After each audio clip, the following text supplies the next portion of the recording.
ये मैं अर्थात अहंकार क्या है, कैसे ये उत्पन्न हुआ, कैसे ये जीता है और कैसे ये ख़त्म होता है, ये 4 बातों पर हम इसमें बात करेंगे और बहुत ही महत्वपूर्ण ये वीडियोज होगा।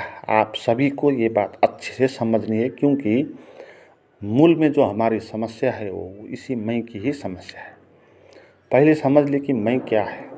मैं का अर्थ होता है कि अपने को कुछ अलग मान लेना, कुछ भिन्न मान लेना।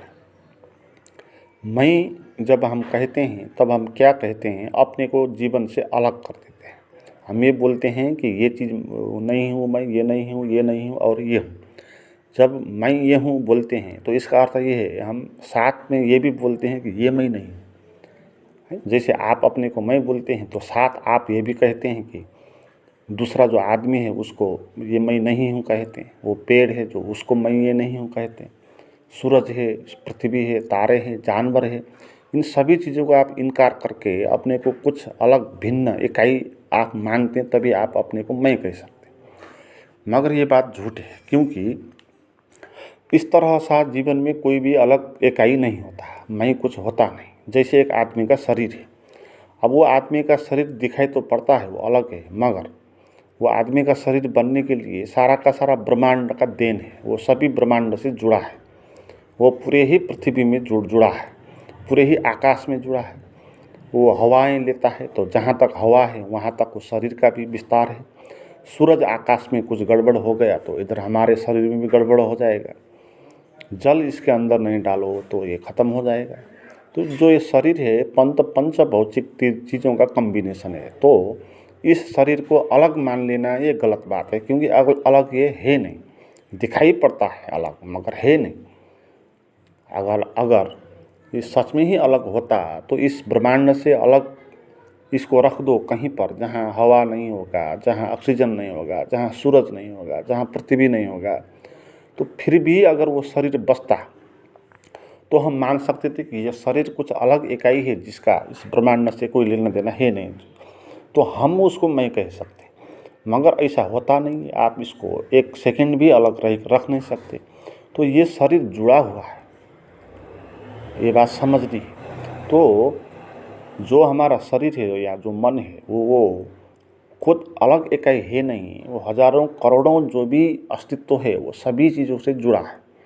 एक पेड़ नहीं होगा तो ये शरीर भी नहीं होगा, तो पेड़ भी इसी शरीर का हिस्सा है। तो ऐसा है, तो जब हम अपने को मैं बोलते हैं तो इसका अर्थ क्या हो गया कि हमने जो है नहीं उसको है बोल दिया। हमने जो विराट है उसको क्षुद्र बना दिया। मैं कहना यानी अपने को क्षुद्र मान लेना, अपने को सीमा में ढक देना। जो चीज़ सीमा में है नहीं, जैसे किसी ने बोल दिया कि आकाश को ये मेरा आकाश है, तो उसने उस आकाश के कुछ हिस्से को कैद कर लिया, सीमा में ढक दिया, तो क्षुद्र बना दिया। वो क्षुद्र बनाने के कारण उसको उस क्षुद्रता में जीना पड़ेगा फिर। और विराट आकाश जो है उसको इनकार करना पड़ेगा, उसको मैं नहीं हूँ, ये आकाश मेरा नहीं है, यही मेरा है बोलना पड़ेगा। जैसे हमारा ज़मीन होता है, मेरा ज़मीन बोलते हैं, तो जो दूसरे का ज़मीन है उसको हम इनकार करते हैं, ये मेरा नहीं है बोलते हैं। तो एक क्षुद्र ज़मीन में हमको जीना पड़ता है। एक शेर ने जैसे अपने को चूहे मान लिया, ये तो बहुत दूर की बात है। आप तो पूरा ब्रह्मांड ही है, हमारा शरीर और मन सभी से जुड़ा हुआ है। अब और हमने इसको मैं कुछ अलग मान लिया, तो हमने इसको क्षुद्र मान लिया। जो है नहीं उसको है मान लिया, और ये भ्रम है, यही अज्ञान है। तो इसी के कारण जो भी मैं मानेगा अपने को, उसको दुख भोगना पड़ेगा, सीमा में जीना पड़ेगा, क्षुद्रता में जीना पड़ेगा, उसको विराटता का अनुभव होगा नहीं। तो पहली बात तो ये समझ ले, मैं क्या है, कैसे भ्रम से वो बनता है। अब इसमें दूसरी बात हम जानेंगे कि मैं का निर्माण कैसे होता है, क्योंकि मैं का निर्माण करना एक दुख की बात है, क्योंकि दुख को भोगना पड़ेगा। तो आदमी जान क्यों अपने को दुख में डालता है। मैं कहना यानी दुख में पड़। तो इसका निर्माण कैसे हुआ, आदमी कैसे अपने को मैं भूलने लगा, इस बात को आप समझ लें। ऐसा होता है, जब आदमी पैदा होता है तो जो शरीर है उसका, उस शरीर में बहुत सारे खिंचाव होता है, दबाव होता है, बीमारियां होती है, हार्मोन्स होते हैं, क्रोध होता है, कभी काम होता है, कभी ईर्ष्या होता है, कभी सुख दुख का अनुभव होता है। तो शरीर में बहुत सारे हार्मोन्स होते हैं, तो वहाँ से शरीर में बहुत सारे भाव और फीलिंग पैदा हो जाते हैं।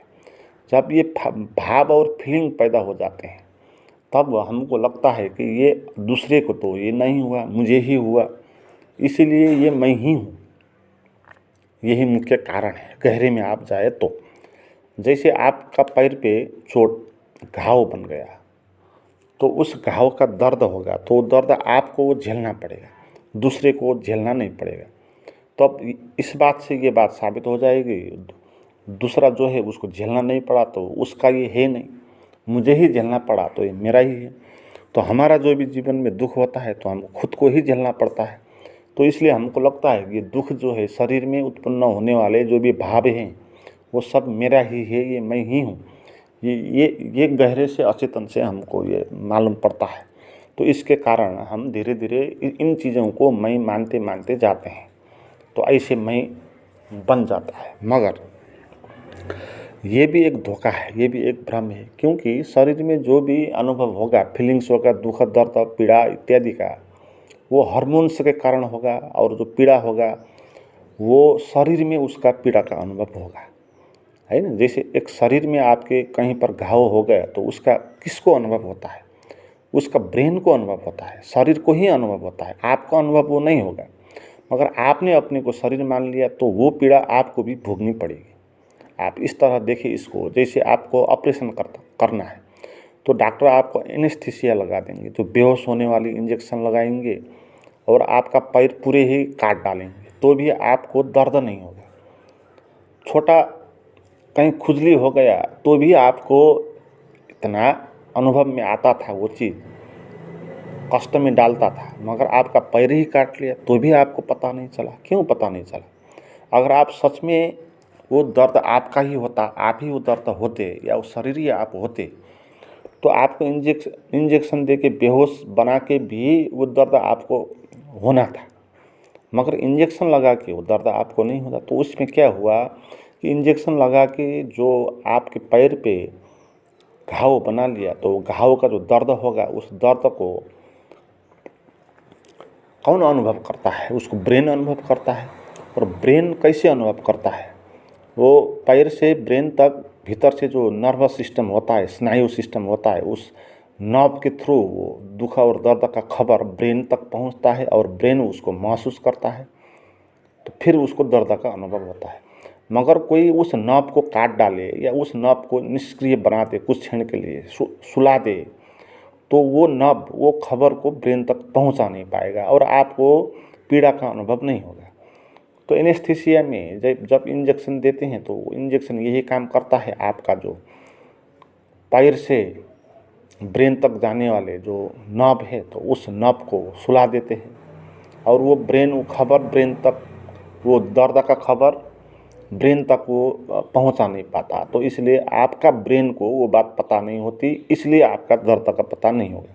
तो इससे ये बात साफ हो गई कि शरीर में जो भी सेंसेशन होते हैं, अनुभव होते हैं, जो भी भाव उत्पन्न होते हैं, पीड़ा का अनुभव होते हैं, वो सब किसको होता है? वो आपके ब्रेन को होता है ना, आपको ब्रेन को होता है। तो इसीलिए ये भ्रम उत्पन्न हो गया है। आपको लगने लगा कि ये मुझे ही इसका अनुभव होता है, दूसरा का नहीं होता, इसलिए ये मेरा शरीर है, ये मैं हूँ। ऐसा है नहीं। वो ब्रेन जो है वो आपका है नहीं, है ना। ब्रेन वो शरीर का हिस्सा है, और ब्रेन उस दर्द और दुख को अनुभव करता है, तो दर्द का अनुभव उसको होगा। और ये आवश्यक भी है, क्योंकि ब्रेन वो शरीर के सिस्टम को ठीक करने का व्यवस्था है। तो ब्रेन को जब पता चलेगा तो कहीं पर कुछ गड़बड़ी है तो तुरंत वहाँ अपना जो भी स्वास्थ्य है वो वहाँ पहुँचाएगा और उसको ठीक करने में लग जाएगा। तो ये शरीर को जो भी दर्द दुख का अनुभव होता है वो पता होना चाहिए, ताकि उसका उपचार हो सके, और ये सब सिस्टम शरीर के अंतर्गत होगा। मगर आपने अपने को ठान लिया कि मुझे हुआ, मैं हूँ, तो ये गलत व्याख्या हो गई। ये शरीर को हुआ, उस शरीर को हुआ, उस शरीर के हिस्से को हुआ, उस शरीर के हिस्से में ब्रेन भी था। तो अहंकार यानी मैं इस तरह पैदा होता है। और ये सूक्ष्म बात है और स्थूल बातें बहुत इसमें है। जैसे आपका नाम होता है, वो नाम भी आपको धोखा में पाड़ देता है। आपका नाम रख दिया किसी ने रमेश, तुम रमेश हो, तो आप मानने लगोगे कि मैं रमेश हूँ।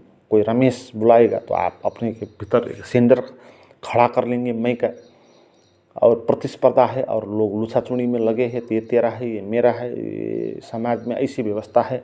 तो इसी व्यवस्था के कारण हम भीतर अपने को कुछ काल्पनिक रूप से मैं मानते मानते मानते आए हैं, और वो मैं बन गया है, और वो बिल्कुल काल्पनिक है, मानी हुई बात है। मगर मानी हुई बातों से भी हमको वो अज्ञान में हम पड़ जाते हैं।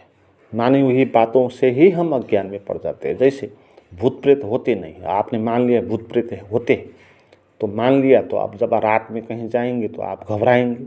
जो घबराहट आएगा उसको आपको भोगना पड़ेगा। मगर वो जो घबराहट है वो झूठी बातों को मानने के कारण उत्पन्न हुई है। आप कहीं रास्ते पर चले गए, रास्ते पे एक रस्सी पड़ी हुई है, आपने मान लिया कि वो सांप है, तो उसके कारण आपको भीतर घबराहट पैदा हो जाएगा। और वो घबराहट उतना ही पैदा होगा जितना असली सांप देखने के कारण होता है। मगर वो घबराहट को आपको अब जीना पड़ेगा।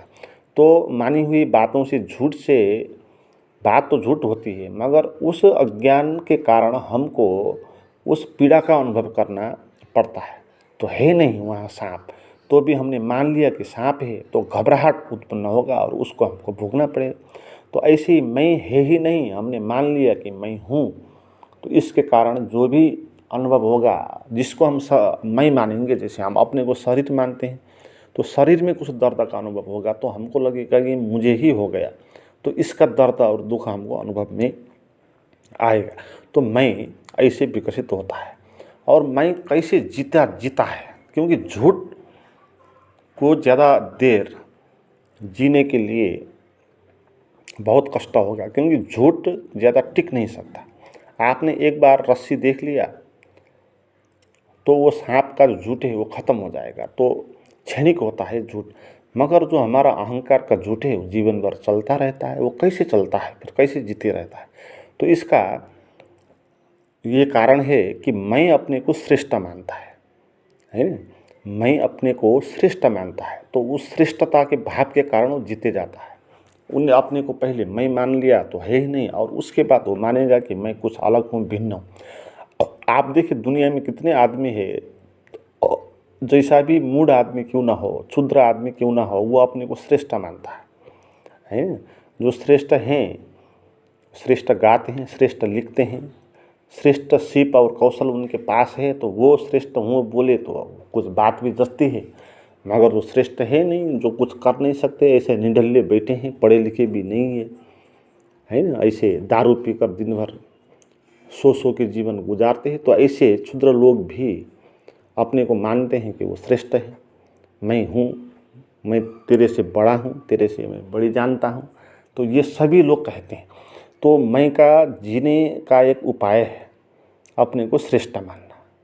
क्योंकि जब आप अपने को श्रेष्ठ मानोगे तब आप पर किसी का असर नहीं पड़ेगा, तो आपका अहंकार जीता रहेगा, आपके अहंकार पर चोट नहीं पड़ेगा ना, है ना। इसीलिए अहंकार को जीने के लिए उसको घोषणा करना पड़ेगा वो श्रेष्ठ है, सभी से श्रेष्ठ है, उसको किसी की ज़रूरत है नहीं, आवश्यक नहीं होगी, तो ऐसा वो मानेगा। इसलिए बहुत सारे लोग जो होते हैं वो किसी की बात नहीं मानते, क्योंकि किसी की बात मानेंगे तो उसका अहंकार गलने लगेगा। इसलिए लोग ध्यान नहीं करते, इसलिए लोग गुरुओं के पास नहीं जाते, क्योंकि गुरुओं के पास जाना, वहाँ ध्यान करना, गुरुओं की बात मानना, वो क्या होगा, उसका जो श्रेष्ठता है, मैं श्रेष्ठ हूँ बोलते हैं, वो ख़त्म होना लगेगा। क्योंकि अब आप श्रेष्ठ हूँ कैसे बोल पाओगे, तब तो आप गुरु को श्रेष्ठ मानोगे, है दूसरे को श्रेष्ठ मानोगे। स्कूल कॉलेज में जाओगे, अब बहुत सारे लड़के जो है स्कूल कॉलेज छोड़ के भाग जाते हैं। क्यों भागते हैं? क्योंकि स्कूल कॉलेज में भी वहाँ पर भी मैं पर चोट पड़ता है, क्योंकि वहाँ टीचर होते हैं, और वो मैं जो है अपने को श्रेष्ठ मानता है, टीचर उसको श्रेष्ठ होने नहीं देता है, वहाँ पर वो टीचर ही श्रेष्ठ हो जाता है, तो अहंकार को चोट पड़ जाता है। तो इसलिए बहुत सारे लोग पढ़ते नहीं स्कूल कॉलेज से, है ना, वो अहंकार को चोट पड़ता है। तो मैं का जीने का एक ही कारण है, वो अपने को श्रेष्ठ साबित करता है, श्रेष्ठ मानता रहता है। आप प्रधानमंत्री से भी बड़े मानते हैं। आप ऐसे आदमी देखे होंगे जो प्रधानमंत्री और राष्ट्रपति की गाली करते हैं, ये ऐसा है वैसा है, उसका गाली करते हैं। तो इसका एक ही बात है कि वो अपने को प्रधानमंत्री से भी श्रेष्ठ साबित करता है ना। तो है नहीं है, ये बात है नहीं, मगर अहंकार को जीने की व्यवस्था है, वो उसको लगातार अपने को श्रेष्ठ मानना ही चाहिए। अगर नहीं मानेगा तो वो मिटने लगेगा फिर, है ना। तो ये श्रेष्ठ आप देखें कैसे कैसे लोग होते, कैसे कैसे विश्वास में पड़ते हैं। जो कुछ क्षमता है नहीं, पढ़ना लिखना आता नहीं, वो भी इतना बड़ा विश्वास लेके बैठता है कि मैं इस परीक्षा में पास होकर रहूँगा, और पूरी आशा का साथ वो बैठता है। वो किसी पद में बैठने का उसका कोई चांस है नहीं, जैसे कि वो मंत्री होने का उसका कोई भी संभावना दिखाई नहीं पड़ता बाहर तथ्यों को अध्ययन करे तो, मगर फिर भी वो अंदर अंदर मानेगा कि मैं मंत्री होकर रहूँगा, मैं ही मंत्री होऊंगा। तो लोग इस तरह बड़े बड़े आशा के साथ जीते हैं, वो ही अहंकार का वो भोजन है। तो अहंकार का भोजन क्या है? अपने को श्रेष्ठ ठानना, श्रेष्ठ मानना। तो अहंकार ऐसे जीता है। अब इसमें बात आएगी अहंकार ख़त्म कैसे होता है, ये मूलभूत बात है। क्योंकि अहंकार को ख़त्म होना ही चाहिए। जब तक अहंकार होगा तब तक आपको क्षुद्र जीवन है, अज्ञान में आधारित जीवन होगा, और दुख और दर्द का अनुभव आपको झेलना पड़ेगा और जीवन अनिश्चित होगा। तो अहंकार ख़त्म कैसे होगा? तो पहले तो ये जाननी है कि अहंकार कैसे बना है। ये बात देख लेनी है खुली आँख से कि मैं जैसा कुछ होता नहीं है, जैसे मैंने शुरू में बताया है, कुछ भी अलग जैसा इकाई यहाँ पर होता नहीं, ये बात समझ लेनी है। और मैं कैसे बना, मैंने कैसे अपने को मैं बोलना शुरू किया, वो बात देखनी है। और मैं अपने को श्रेष्ठ कैसे साबित करता हूँ, तो वो देख लेनी है। और अपने को श्रेष्ठ ठानना छोड़ देना है। जो शिष्य होते हैं ना, तो शिष्य का अहंकार खत्म होते जाता है। उसका मूलभूत कारण यही है कि शिष्य अपने को श्रेष्ठ मानना छोड़ देता है। इसलिए जो शिष्य होते हैं, गुरु के पास जाते हैं, गुरु को प्रेम करते हैं, गुरु की आज्ञा मानते हैं, तो उनका अहंकार घुलता है। क्यों? क्योंकि वो अपने को श्रेष्ठ मानना छोड़ देते हैं। तो अपने को श्रेष्ठ मानना छोड़ देना है, तभी अहंकार घुलेगा। अहंकार कैसे जीता है?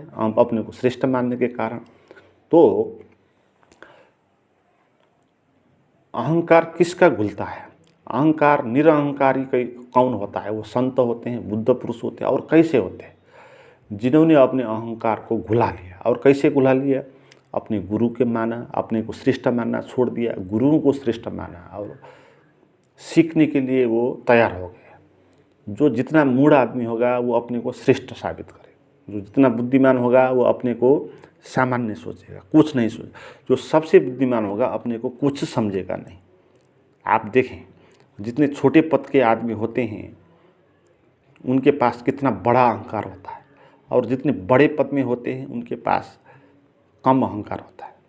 उनकी बोली चाली, भाषा शैली आप देखें। आप किसी एक ऑफिस में जाए तो छोटा जो कर्मचारी होगा वो आपके साथ कैसे व्यवहार करेगा? वो आपको ऐसे ही बोलेगा। कैसे बोलता है? वो आपको घृणा करके बोलेगा, आपको महत्व नहीं देकर बोलेगा। मगर आप उसके जो बॉस है उसके पास जाए तो उसके बात करें तो आपको वो आदर के साथ आपसे वो बात करेगा। तो ऐसे होता है। तो जितना सफल आदमी होते हैं वो वही आदमी होते हैं जिसका अहंकार घुलता जाता है, और जो निकृष्ट आदमी होता है उसका अहंकार बड़ा होते जाता है। तो अहंकार ख़त्म करने का उपाय यही है, अपने को श्रेष्ठ मानना बंद करना है, और चीज़ों को देखना है और ध्यान करना है। और ध्यान के द्वारा अपने भीतर मैं है कि नहीं ये बात जाननी है। हम बोलते हैं मैं हूँ तो बोलते हैं, मगर क्या हमने कभी देखा कि वो मैं कहाँ पर है मेरे भीतर, है ना? मैं तो हम बोलते हैं मगर मैं कहाँ पर है आँख बंद करके कभी देखा? उसी को ध्यान बोलते हैं। ध्यान का अर्थ यही है कि आप अपने को जो मैं बोलते हैं वो अज्ञान जो है, भ्रम जो है, वो कहाँ पर है उसको देखना है भीतर आँख बंद करके। तो आँख बंद करके जब आप धीरे धीरे शांत होते जाएंगे तो आप पाएंगे कि वहाँ पर कुछ मैं जैसा कुछ अलग हो, इकाई नहीं होता है। तो ध्यान में ही आपको पता चलेगा कि मैं जैसा कुछ भी नहीं होता है। शरीर होता है, मन होता है, आत्मा होता है, और ये तीनों चीज़ आपस में मिल के एक जीवन बनता है, जीवन फैलता है। आदमी से बहुत सारे काम होते हैं, कुशलतापूर्वक कलाकारिता प्रकट होगी, प्रतिभा प्रकट होगा, मगर फिर वहाँ मैं जैसा कुछ केंद्र नहीं होगा। आत्मा की शक्ति के द्वारा जो मन की बुद्धि और विवेक है तो वहाँ से क्रिएशन होगा और शरीर उसमें साथ देगा। तो आपका जीवन सरल, सहज और पानी की तरह, जैसे नदी बहती है सागर तक, ऐसे ही बहता जाएगा और मैं का बीच में कहीं भी प्रभाव नहीं होगा। तो मित्रों, इस बात को समझने के बाद आपको अपने भीतर जाके देखना है कि मैं होता है नहीं होता है, होता है तो कहाँ पर होता है। तो उस चीज़ को ध्यान बोलते हैं। आप ऐसे ध्यान करके अपने भीतर का भ्रम मिटाना चाहते हैं तो कुछ मेरे पास भी प्राइवेट गाइडेड मेडिटेशन है, वो आप मुझसे ले सकते हैं। उसके लिए आप मुझे बात करें, उसका नंबर और लिंक डिस्क्रिप्शन में दिया हुआ है।